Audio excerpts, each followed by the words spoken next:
Welcome to west plus affairs. और जैसा कि हमने फर्स्ट वीडियो में देखा था, हिंदी और इंग्लिश के प्रायवाची शब्द, विलोम शब्द, ठीक है, और इंग्लिश के अंदर एंटेनम, सिनोनिम और वन वर्ड सब्स्टिट्यूशन, और जैसे हिंदी के अंदर वाक्यांश के लिए एक शब्द। तो वैसे ही ये पार्ट सेकंड है जिसके अंदर वही हम पैटर्न फॉलो करेंगे, ठीक है। तो ये जो वीडियो होगा ये डेडिकेटेड होगा किसके लिए? हाई कोर्ट एलडीसी के लिए, ठीक है। तो अगर आपने पार्ट फर्स्ट देख लिया है, बूस्टर डोज क्लास फर्स्ट का, ठीक है, तो ये भी वीडियो देखिए। और अगर आपको ये वीडियो अच्छा लगे तो अपने दोस्तों के साथ शेयर करें, ठीक है, वीडियो को लाइक करें और चैनल को सब्सक्राइब करें। चलिए शुरू करते हैं सबसे पहले हिंदी के साथ। तो हिंदी में हम सबसे पहले देखेंगे पर्यायवाची शब्द। तो पर्यायवाची क्या होते हैं कि एक शब्द के अन्य और शब्द होते हैं उसी अर्थ के। जैसे कि इंद्र है, तो इंद्र को अन्य नाम, जो इंद्र के जो पर्यायवाची है वो कौन कौन है? अमरपति, देवराज, देवेंद्र, देवेश, पुरंदर, सुरपति और सुरेश, ठीक है। तो पुरंदर, तो आपने वैदिक में भी जो हिस्ट्री है, ठीक है, हिस्ट्री के अंदर वैदिक जो वेद है, ऋग्वेद में, उसके अंदर इंद्र को पुरंदर कहा गया है। तो ये आपने पढ़ा होगा, ठीक है। तो ये भी आपको ध्यान रखना है कि इंद्र को क्या कहा गया है, तो इंद्र को पुरंदर कहा गया है। तो इंद्र के पर्यायवाची कौन कौन से हो गए? एक तो हो गया अमरपति, दूसरा हो गया देवराज। तो देवराज तो सभी जानते हैं, देवेंद्र सभी जानते हैं, देवेश सभी जानते हैं, पुरंदर जानते हैं। तो सुरपति, सुरेश और अमरपति, ये तीन आपको अच्छे से ध्यान रखना है। कौन कौन से? अमरपति, सुरपति और सुरेश। नेक्स्ट है सोना, यानी कि गोल्ड। गोल्ड होता है, ठीक है, सोना। तो सोने के अन्य पर्यायवाची क्या है? तो है कंचन, कनक, स्वर्ण, हाटक, हिरण्य और हेम। क्या क्या है? कंचन, कनक, स्वर्ण, हाटक, हिरण्य और हेम। एक बार फिर से देखिए, सोना जो गोल्ड होता है उसके पर्यायवाची क्या क्या है? कंचन, कनक, स्वर्ण, हाटक, हिरण्य और हेम। नेक्स्ट क्या है? तो नेक्स्ट है कर्ण। कर्ण मतलब जो कुंती पुत्र कर्ण, राधे कर्ण, ठीक है, सूत पुत्र कर्ण। तो महाभारत आपने, अगर आप महाभारत आपने देखी है, ठीक है, तो जो जिसके पास कवच कुंडल था, ठीक है, दानवीर कर्ण के नाम से जो फेमस है, ठीक है, ये उसके बारे में है। तो कर्ण के जो पर्यायवाची है वो क्या क्या है? एक तो अंगराज, क्योंकि दुर्योधन ने अंग देश का राजा बना दिया था, इसलिए उनको अंगराज से संबोधित किया गया। दूसरा राधे, जो उनकी लालन पालन करने वाली जो उनकी माता थी, उनका नाम राधे था, राधा माँ था, ठीक है, इसलिए उनको राधे के नाम से जानते हैं। सूत पुत्र, वो सूत वंश के अंदर पैदा हुए, सूत कुल के अंदर पैदा हुए, इसलिए उनको सूत पुत्र कहा जाता है। और सूर्य पुत्र, वो सूर्य के अंश थे, तभी वो कवच कुंडल के साथ पैदा हुए थे, इसलिए उनको सूर्य पुत्र भी कहा गया। फिर है कामदेव। कामदेव के पर्यायवाची क्या क्या है? अंगज, मदन, मनसिज, मनोज, मनमत, रतिपति और मीन केतु। तो ये कामदेव के पर्यायवाची है। कौन कौन से? एक बार फिर से देखिए, कामदेव के अंगज, मदन, मनसिज, मनोज, मनमत, रतिपति और मीन केतु। तो ये किसके हैं? ये है कामदेव के। फिर नेक्स्ट क्या है? किरण। किरण जैसे एक लाइन होती है, ठीक है, तो ये उसके बारे में है। किसके बारे में? किरण के बारे में। तो किरण को क्या कहा गया? अंशु, कर, कला, मयूख, मरीचि और रश्मि। तो ये किसको कहा गया? यह है किरण के पर्यायवाची शब्द हैं। कौन कौन से हैं? एक तो है अंशु, कर, कला, मयूख, मरीचि और रश्मि। तो ये किरण के पर्यायवाची है। फिर नेक्स्ट क्या है? नेक्स्ट है विलोम शब्द। ये हिंदी चल रही है अभी। क्या है? विलोम शब्द। तो अनुलोम, यानी कि ऊपर से नीचे, प्रतिलोम या विलोम, नीचे से ऊपर, मतलब ऊपर से नीचे को अनुलोम कहते हैं और नीचे से ऊपर को प्रतिलोम या विलोम कहते हैं। फिर है अनुनासिक या निर्नुनासिक। तो अनुनासिक का जो विलोम शब्द होगा वो क्या होगा? निर्नुनासिक, निर्नुनासिक। अनाहुत यानी कि बिना बुलाया, ठीक है, आहूत यानी बुलाया हुआ। जैसे अपन जैसे यज्ञ करते हैं, तो यज्ञ के अंदर क्या करते हैं? आहुति देते हैं किसी देवता के नाम की। तो अपन देवता को बुलाते हैं, आहूत करते हैं, बुलाते हैं, इसलिए उनकी आहुति देते हैं उनके नाम की, ठीक है। तो आहूत मतलब बुलाना और अनाहूत मतलब बिना बुलाए। तो ये हो गया विलोम शब्द। फिर है अनैक्य। अनैक्य का मतलब खूब सारे, ऐक्य मतलब एकता। तो ये हो गया इसका विलोम शब्द। अंकुचन यानी कि सिकुड़ना, प्रसारण यानी कि फैलना, अतल वितल, ठीक है, अतल वितल। तो ये हो गए विलोम शब्द। फिर नेक्स्ट है अनेकार्थक शब्द, यानी कि एक शब्द के अन्य और शब्द उसी अर्थ के। तो ये लगभग लगभग प्राइवेसी शब्द के संबंधित समान ही होते हैं, ठीक है, अनेकार्थक शब्द। जैसे कंज है तो कंज को कमल भी कहते हैं, ब्रह्मा भी कहते हैं क्योंकि ब्रह्मा का आसन होता है कमल, अमृत भी कहते हैं और केस भी कहते हैं। ठीक है, तो ये कंज यानी कि कंज के अनेकार्थक शब्द कौन कौन से हैं? कमल, ब्रह्मा, अमृत और केस। फिर है कनक। तो कनक जैसे कि मैंने बताया अभी, गोल्ड को कहते हैं कनक, और सोने का पर्यायवाची भी क्या है? कनक। तो सोना, धतूरा, गेहूं, पलाश और वृक्ष। तो ये कनक के अनेकार्थी शब्द हो गए। कौन कौन से? सोना। कनक के अनेकार्थी कौन कौन से हो गए? सोना, धतूरा, गेहूं, पलाश, वृक्ष। ठीक है, फिर है कर। तो जो हाईकोर्ट एलडीसी का जो पेपर हुआ था 2022 के अंदर, मार्च के अंदर, उसके अंदर हाथ का पर्यायवाची पूछा था। ठीक है, तो हाथ के पर्यायवाची पूछा था, उसके अंदर एक था दस्त। कई लोगों ने क्या ये इसको गलत कर दिया, क्योंकि जो कई लोगों ने ये समझ लिया कि जो दस्त है वो लूज मोशन है। क्या है? Loose motion. ठीक है, इस वजह से ये गलत हो गया। ये दस्त हाथ का पर्यायवाची है। ठीक है, तो कर का जो अनेकार्थी शब्द है वो कौन कौन से होंगे? कर का होगा हाथ, किरण, सूंड, टैक्स। ठीक है, टैक्स मतलब आय, आयकर जो होता है, जो कर होता है। ठीक है, तो कर को इंग्लिश में क्या कहते हैं? टैक्स कहते हैं। ठीक है, तो ये हो गए इसके अनेकार्थी शब्द। फिर नेक्स्ट है वाक्यांश के लिए एक शब्द। जिसका आदर ना किया गया हो मतलब अनादृत। जिसका आदर ना किया गया हो, जिसका आदर ना किया गया हो उसको बोलते हैं अनादृत। जो दोहराया न गया हो अनावृत। जो दोहराया न गया हो उसको बोलते हैं अनावृत। जिसका कोई घर ना हो अनिकेत। ठीक है, जिसका कोई घर नहीं होगा वो अनिकेत होगा, और घर को क्या बोलते हैं? निकेत बोलते हैं। किसी के दुख से दुखी होकर उस पर दया करना अनुकंपा होता है। किसी के दुख से दुखी होकर उसके ऊपर दया करना अनुकंपा होता है। क्या होता है? अनुकंपा। किसी मत या प्रस्ताव का समर्थन करने की जो क्रिया होती है वो होती है अनुमोदन। जैसे संसद के अंदर वोटिंग होती है, ठीक है, किसी भी प्रस्ताव पर, तो किसी प्रस्ताव के अगर एक साथ वो अपना मत दे देते हैं तो उस प्रस्ताव का अनुमोदन हो जाता है, मतलब वो प्रस्ताव पास हो जाता है। तो ये आपने देखा होगा, संसद की एक प्रक्रिया होती है। तो किसी मत या प्रस्ताव का समर्थन करने की जो क्रिया होती है वो अनुमोदन कहलाती है। फिर है मुहावरे और लोकोक्तियाँ। तो ये आपका जो ये क्लास है बूस्टर डोज क्लास, ठीक है, हाईकोर्ट एलडीसी के लिए, ये आपकी तैयारी के अंदर 4 चांद लगा देगी अगर आप इस क्लास को फॉलो करोगे तो। ठीक है, क्योंकि इसके अंदर हम इधर उधर की बातें ना करते हुए सीधा पॉइंट की बातें करेंगे। ठीक है, जो एग्जाम के पॉइंट ऑफ व्यू से बहुत ही ज़्यादा इंपॉर्टेंट है। तो ये आपको क्लास देखनी है और अपने दोस्तों के साथ इसको शेयर भी करना है। मुहावरे और लोकोक्ति में सबसे पहले हम देखेंगे कि बात ही बात में मतलब अति शीघ्र, बहुत ही जल्दी। अपना रंग जमाना मतलब अपनी काबिलियत और अपनी जो है काबिलियत को दर्शाना, प्रभावित करना। ठीक है, दाना पानी उठ जाना यानी कि जीविका ना रहना। जैसे कि कोरोना काल के बाद अधिकतर लोगों का दाना पानी उठ गया, मतलब उनके जो जीवन जीने की जो कार्य था वो उनसे छिन गया। आग पर आग डालना मतलब जले को जलाना। ठीक है, या फिर जले पे नमक छिड़कना, तो वो भी एक इसका हो सकता है अल्टरनेट। आग पर पानी डालना, क्रोधित को शांत करना। ठीक है, क्रोधित को शांत करना, आग पर पानी डालना, और आग पर आग डालना, जले को जलाना। तो ये हो गए मुहावरे और लोकोक्तियाँ। अब देखेंगे हम शब्द शुद्धि, क्योंकि ये भी इंपॉर्टेंट है।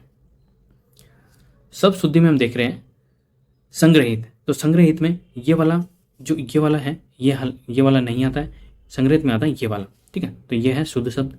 एक के, तो एक के में ये नहीं आता। ठीक है, इसके ऊपर मात्रा लगती है। ठीक है, तो ये हो गया एक के शुद्ध शब्द। कवि इत्री, तो कवि यत्री नहीं होता, वो कवि इत्री होता है। ठीक है, कवि इत्री होता है, वी पर मात्रा ना होकर यह पे मात्रा होती है। फिर है कृत्य, तो ये कृत्य नहीं होता, ये कृत्य होता है। ठीक है, क्या होता है? कृत्य। फिर है चांद, तो चांद पर ये सिंपल बिंदु नहीं आती, बल्कि ये है चंद्रमा वाली बिंदु आती है। ठीक है, पूरी बिंदु आती है ऐसी वाली। ठीक है, तो ये हो गए शब्द शुद्धि। फिर आ जाते हैं हम इंग्लिश के अंदर। तो इंग्लिश के अंदर सबसे पहले देखेंगे हम वन वर्ड सब्सटीट्यूशन। क्या देखेंगे? One word substitution. तो इसमें सबसे पहले हम देखेंगे allowance fixed after divorce to a wife. तो वो क्या कहलाती है? एलुमनी। जैसे किसी का तलाक हो गया, ठीक है, तो अदालत ने फैसला दिया कि आप अपनी वाइफ को गुजारा भत्ता देंगे, तो उसी गुजारा भत्ता को एलुमनी कहा जाता है। ठीक है, allowance fixed after divorce to a wife. ठीक है, तो उसको एलुमनी कहा जाता है। दूसरा है a fix territory in which authority can be exercise, उसको बोलते हैं ज्यूरिडिक्शन। मतलब जैसे कि जो उच्च न्यायालय होते हैं, ठीक है, उनका एक सीमा निर्धारित है, ठीक है, क्योंकि वो हाई कोर्ट के जो सीमा के अंदर उसके अंदर नहीं जा सकते, तो उनका एक ज्यूरिडिक्शन होता है जिसके अंदर वो कार्य करते हैं। तो a fix territory in which authority can be exercise, तो उसको बोलते हैं ज्यूरिडिक्शन। फिर नेक्स्ट है one who Yeats human flesh, तो उसको बोलते हैं कैनिबल। क्या बोलते हैं? कैनिबल। फिर नेक्स्ट है instrument which records earth tremor, तो उसको बोलते हैं सिस्मोग्राफ। मतलब जो भूकंप का मापन होता है, किसका? भूकंप का, उसको क्या बोलते हैं? सिस्मोग्राफ बोलते हैं। तो ऐसे ऐसे ग्राफ आती है उसकी, ऐसी ग्राफ आती है, ठीक है। आपने देखा भी होगा कई मूवियों के अंदर और कभी टीवी के अंदर भी देखा होगा। वो इंस्ट्रूमेंट जो अर्थ का भूकंप रिकॉर्ड करे उसको बोलते हैं सिस्मोग्राफ। नेक्स्ट है स्पेशलाइजेज इन नोज डिजीज, जो नाक की बीमारियों के अंदर जिसकी स्पेशलिटी होती है उसको बोलते हैं राइनोलॉजिस्ट। क्या बोलते हैं? राइनोलॉजिस्ट। जिसकी नाक की बीमारियों को ठीक करने की स्पेशलिटी होती है उसको बोलते हैं राइनोलॉजिस्ट, ठीक है। स्पेशलाइजेशन इन नोज डिजीजेज, तो ये हो गया अपना वन वर्ड सब्सटीट्यूशन। फिर नेक्स्ट है वोकेब, तो वोकेब भी बहुत ही ज़्यादा इंपॉर्टेंट है, इससे अपन को सिनोनिम और एंटीनिम का पता चलेगा। मिटिगेट, मिटिगेट का मतलब होता है काम करना, तो इसका सिनोनिम क्या होगा? एलिविएट, रिड्यूस, लेसन और सूथ, ये हो गए इसके सिनोनिम। सिनोनिम मतलब पर्यायवाची शब्द, इंग्लिश के पर्यायवाची शब्द मिटिगेट के, और एंटीनिम हो गए विलोम शब्द। तो एंटीनिम क्या होगा मिटिगेट का? मिटिगेट के एंटीनिम होंगे एग्रेवेट, स्ट्रेंथन और प्रोवोक। क्या होंगे? एग्रेवेट, स्ट्रेंथन और प्रोवोक। ऐसे ही सुपरफ्लुइस यानी कि अतिरिक्त या फालतू या अनावश्यक, तो सुपरफ्लुइस का हिंदी अर्थ होता है अतिरिक्त या फालतू या अनावश्यक। तो इसके सिनोनिम हो गया एक्स्ट्रा, अननेसेसरी यानी कि अनावश्यक, यूजलेस यानी कि बिना काम का। फिर एंटीनिम यानी कि विलोम शब्द, नेसेसरी यानी कि आवश्यकता, नीडेड यानी कि आवश्यकता, इंपॉर्टेंट यानी महत्वपूर्ण। तो ये इसके इंपॉर्टेंट हो गए किसके? सुपरफ्लुइस के। नेक्स्ट है ह्यूमिलिटी, तो ह्यूमिलिटी का हिंदी का अर्थ क्या होता है? विनम्रता, ठीक है। सिनोनिम इसका होता है हम्बलनेस यानी कि प्राइवेसी हो गया, हम्बलनेस, मोडेस्टी और साइनेस यानी कि शर्मिला, विनम्रता, हम्बलनेस, मोडेस्टी, ये हो गए इसके प्राइवेसी यानी कि सिनोनिम हो गए। एंटीनिम क्या होगा? एरोगेंस यानी कि अपने आप को गर्व करने वाला, बोल्डनेस, ठीक है, और इगोइज्म मतलब घमंडी, ठीक है। तो ह्यूमिलिटी के जो एंटीनिम होंगे, विलोम शब्द होंगे, वो एरोगेंस होंगे, बोल्डनेस होंगे, इगोइज्म होंगे। सिनोनिम क्या क्या होंगे? हम्बलनेस हो गया, मोडेस्टी हो गया और साइनेस हो गया। नेक्स्ट है फुटाइल। क्या है? फुटाइल। फुटाइल का मतलब होता है व्यर्थ यानी कि बिना काम का व्यर्थ, जो जैसे कि पानी होता है अपन ज़्यादा यूज़ करते हैं तो व्यर्थ में ही बहा देते हैं, तो व्यर्थ उस अर्थ में क्या बोलता है? फुटाइल। फुटाइल का सिनोनिम क्या होगा? होपलेस यानी कि अपनी जो क्या बोलते हैं उसको, संभावनाएं होती है वो समाप्त हो जाती है, ठीक है। यूजलेस, फ्रूटलेस, होलो यानी कि खालीपन, ये हो गए इसके सिनोनिम। एंटीनिम क्या होंगे? इफेक्टिव, सक्सेसफुल और यूजफुल, ये हो गए इसके एंटीनिम। फिर है विजिलेंट यानी कि सतर्क, सावधान। आपने सुना होगा CVC, सेंट्रल विजिलेंस कमीशन यानी कि केंद्रीय सतर्कता आयोग, जो कि भ्रष्टाचार विरोधी काम करता है, ठीक है। तो वैसा ही है ये विजिलेंट, ठीक है, सतर्क या सावधान। इसके सिनोनिम क्या होंगे? केयरफुल, वाचफुल और अवेयर, ठीक है। सिनोनिम क्या होंगे विजिलेंट के? केयरफुल, वाचफुल और अवेयर। एंटीनिम क्या होंगे? केयरलेस, रैश और अनअवेयर। क्या होंगे? केयरलेस, रैश और अनअवेयर। अब है इडियम और फ्रेजेस, यानी कि जैसे कि हिंदी के अंदर वो होती है, कुछ फिक्स वर्ड होते हैं, ठीक है, जो बहुत सारी मीनिंग जैसे कि लोकोक्ति और मुहावरे होते हैं, वैसे ही इडियम और फ्रेज होते हैं इंग्लिश के अंदर। जैसे कि बिग फिश, तो बिग फिश का क्या मतलब है यहाँ पर? बिग फिश मतलब एन इम्पोर्टेंट पर्सन, मतलब बहुत ही जरूरी इंसान। जैसे Modi ji is a big fish, क्योंकि हमारे देश के प्राइम मिनिस्टर हैं, प्रधानमंत्री हैं, इसलिए वो बिग फिश है किसके? अपने देश के। Big gun, important and powerful person, he is a big gun in politics, ठीक है। फिर है ब्लैक शिप यानी कि bad person, specially in a family, he is a black ship in my family. मतलब जैसे कि मान लो आप जॉब की तैयारी कर रहे हो और मेहनत करने के बाद भी आपकी जॉब नहीं लग रही, तो आपके पापा कहते होंगे कि ये हमारे घर का सबसे खराब सदस्य है, ठीक है, यानी कि he is a black ship in my family.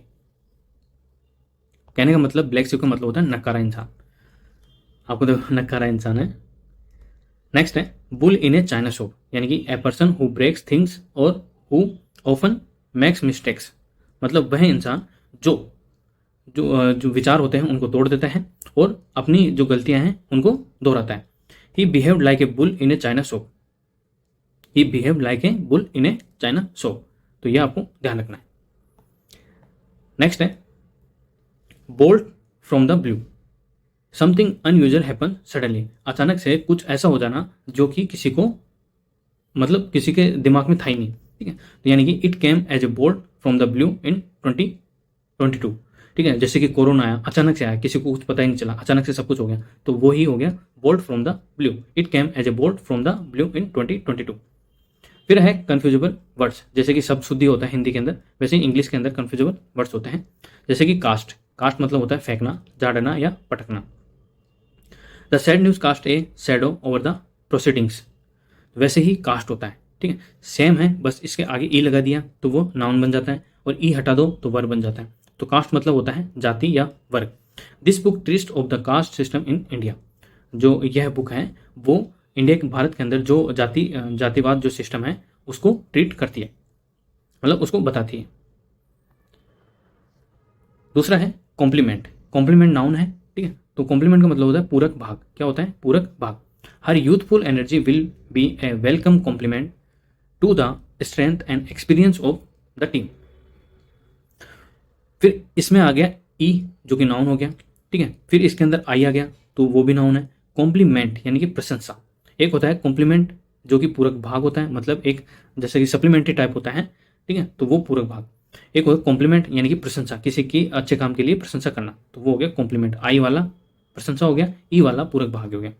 It is a compliment to be compare to her, मतलब ये मेरे लिए प्रशंसा की बात है कि मुझे आपने उसके जैसा उसकी जैसी बताया। फिर है कॉम्प्लीमेंट, कॉम्प्लीमेंट वर्ब यानी कि प्रशंसा करना। हर पेरेंट्स नेवर प्रेस्ड और कॉम्प्लीमेंटेड हर, मतलब उसके जो माता पिता हैं वो कभी उसको प्रोत्साहित नहीं करते हैं या कभी भी उसकी प्रशंसा नहीं करते हैं। तो ये हो गया हमारा आज का, ठीक है। तो हमने क्या क्या देख लिया इसके अंदर? कन्फ्यूजेबल वर्ड्स देख लिए, इडियम और फ्रेजेस देख लिए, उसके बाद वोकेब देख ली, वन वर्ड सब्स्टिट्यूशन देख लिए, हिंदी के अंदर शब्द शुद्धि देख ली, मुहावरे लोकोक्तियाँ, वाक्यांश के लिए एक शब्द, अनेकार्थक शब्द, विलोम शब्द और पर्यायवाची शब्द, ठीक है। अगर आपको ये वीडियो पसंद आए तो वीडियो को लाइक करें, शेयर करें और चैनल को सब्सक्राइब करें। वीडियो देखने के लिए धन्यवाद।